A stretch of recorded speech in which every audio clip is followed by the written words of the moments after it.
Hello बच्चों, मैं देव सागर और आज आपको क्लास 9 का चैप्टर 9 है गुरुत्वाकर्षण पर। तो आज मैं गुरुत्वाकर्षण के बारे में बताने जा रहा हूँ और गुरुत्वाकर्षण कैसे दो पिंडों पे कार्य करता है ना, किस वस्तु पे कैसे कार्य करता है उसके बारे में समझाना चाहता हूँ। जैसे मान लीजिए गुरुत्वाकर्षण है क्या। जैसे मान लीजिए कोई पिंड है, आपने देखा होगा कि जो बचपन में हम गेम खेलते थे, एक आदमी यहाँ खड़ा होकर और एक रस्सी लेके से घुमाता था। जैसे फॉर एग्जाम्पल आप गौर कीजिए, थोड़ा सा प्रैक्टिकली है। आपको ये दिख रहा है रस्सी टाइप का एक सर्कल मैंने किया है। जब इसको हम ऐसे घुमाते हैं, ये देखो जो पॉइंट है और वो बाहर घूम रहा है, तो क्या इसके कोई फोर्स लग रहा है, ठीक ना। मतलब एक पिंड एक रस्सी द्वारा बांधा हुआ है, दूसरे पिंड को क्या अपने आकर्षित कर रहा है, नहीं तो बाहर चला जाता वो, है ना। तो कैसे जैसे मान ली कोई सूर्य से पृथ्वी की दूरी गुरुत्वाकर्षण के कारण वो सटी हुई, नहीं तो वो अंतरिक्ष से बाहर चली जाती है ना। चंद्रमा पृथ्वी के चक्कर की लगातार गुरुत्वाकर्षण बल के कारण, किसके कारण? गुरुत्वाकर्षण बल के कारण।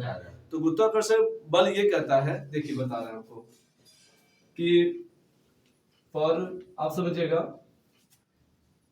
एक मेरा ये पिंड है, दूसरा ये पिंड है, ठीक है। पिंड मान ली P1 और ये हो गया आपका बेटा P2, ठीक है ना। यहां तक दूरी मान लीजिए आप क्या मान लीजिए बेटा R, मान लीजिए क्या R, इसको बोलते हैं स्मॉल r लिख सकते हैं या कैपिटल R लिखिए, ठीक है ना। तो गुरुत्वाकर्षण का नियम कहता है, नियम है इसका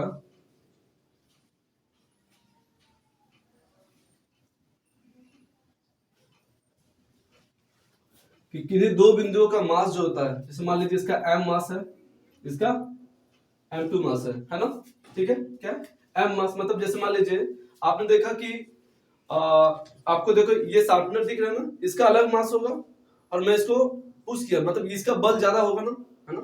इनको इसको मारा है, क्यों आकर्षित कर रहा है? क्योंकि ये बड़ा है, इसका मास ज्यादा है, नहीं तो वो बाहर क्यों फिर जाएगा। सूर्य का आकार पृथ्वी के आकार से बड़ा आता है ना, गुरुत्वाकर्षण ज्यादा बल उसका है। अगर कम होता है, जैसे मान लीजिए चंद्रमा का आकार पृथ्वी से बड़ा होता तो पृथ्वी चंद्रमा का चक्कर लगाता, है ना। क्योंकि सूर्य का पृथ्वी का आकार चंद्रमा के आकार से बड़ा है ना। तो चंद्रमा क्या करता है? पृथ्वी का चक्कर लगाता है ना। तो किसके कारण? गुरुत्वाकर्षण बल के कारण। किसके कारण? गुरुत्वाकर्षण बल के कारण। तो नियम होता है, जब दो पिंडों का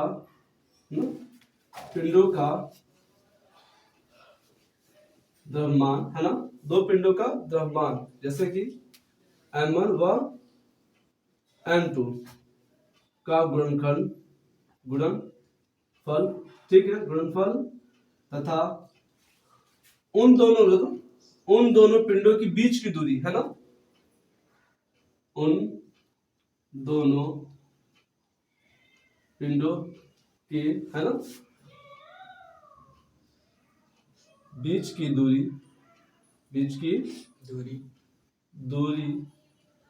के वर्ग के समानुपाती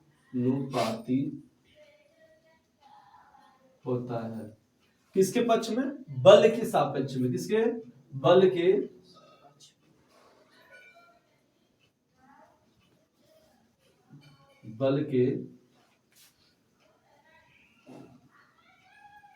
सापेक्ष में। मतलब क्या होगा? सूत्र क्या होता है कि F प्रोपोर्शनल, है ना, F proportional m into m2 by r का स्क्वायर।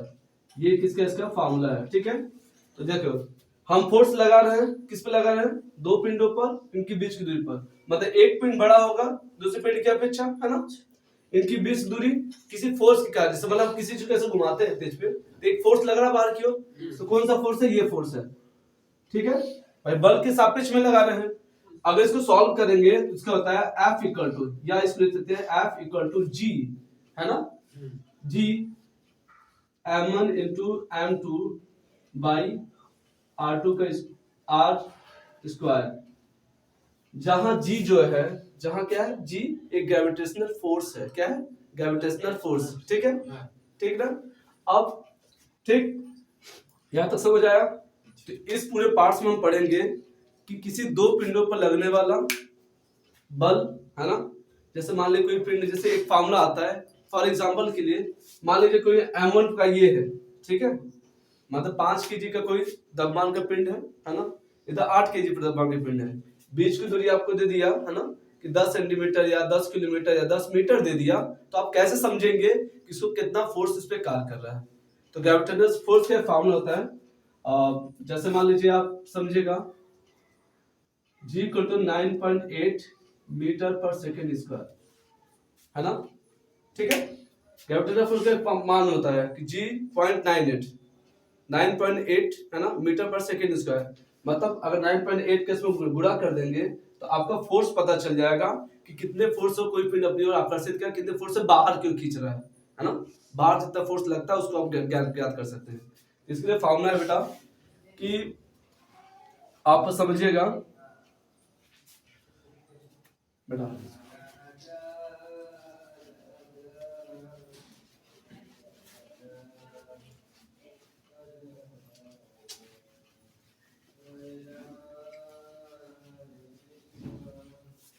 अब देखिए मान लीजिए उदाहरण समझिएगा, ठीक है, उदाहरण, ठीक है, दो पिंडों का द्रव्यमान, ठीक ना, देखिए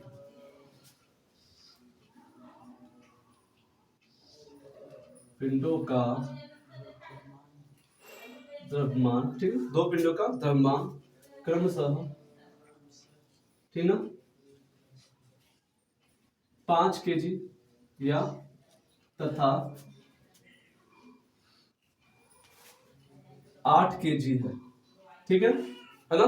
दो पिंडों का द्रव्यमान 5 केजी या 8 केजी है, और उनके बीच की दूरी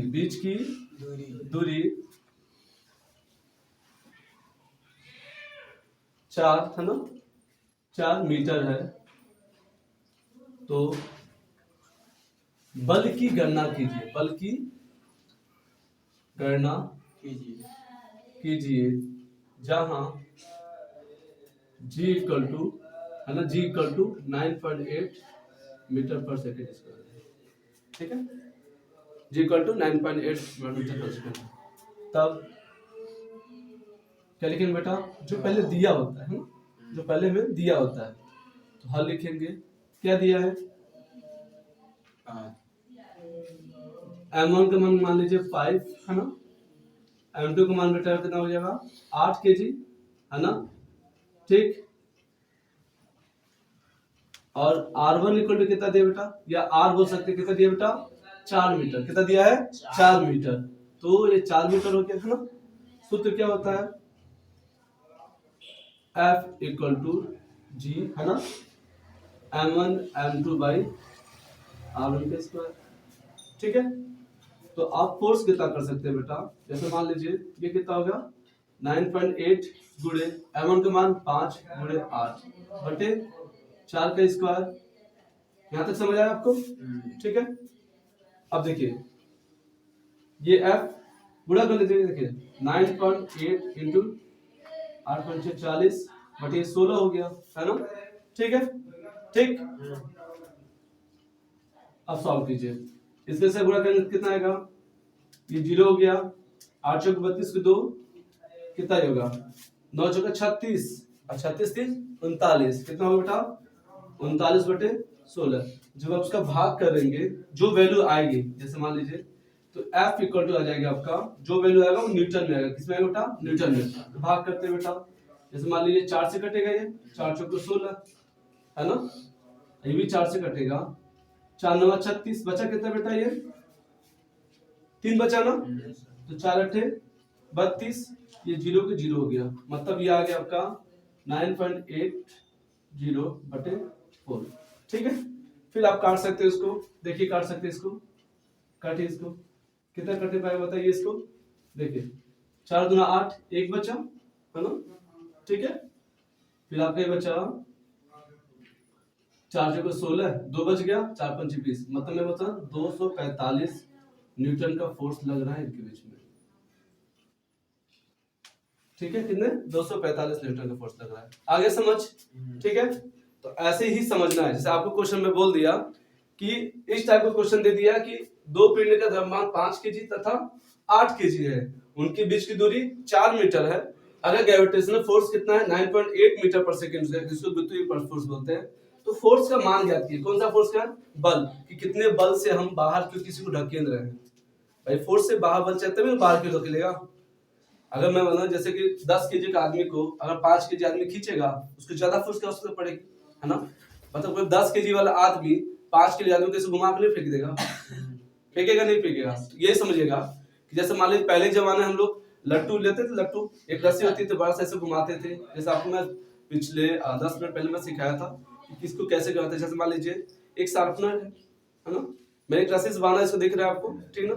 अगर मैं यहाँ से इस पॉइंट को पकड़ लिया और ऐसे में घुमा रहा हूँ, देखिए घुमा रहा हूँ इसे, तो आपको क्या दिख रहा है? एक पॉइंट दिख रहा है, इस पॉइंट से पकड़ा हुआ है, ठीक ना। इसका वेट इसके वेट से ज्यादा है ना। तो क्या कर रहा है? इसको अपनी ओर खींच रहा है। किसके? एक दूरी, देखो ये दूरी दिख रहा है आपको, ये आपको दूरी दिख रहा होगा, ध्यान से देखिए। जैसे मान लीजिए ये मेरा एक पिंड है, दूसरा पिंड ये है, यहाँ से तक दूरी दिख रहा है ना। ठीक, ये फोर्स अलग, देखो इनमें अलग अलग फोर्स होगा, इन दोनों के फोर्स के जो होता है इतने फोर्स के कार्य करेगा। तो ऐसा क्वेश्चन आपको आएगा एग्जाम में, आगे समझ, है ना। ठीक है।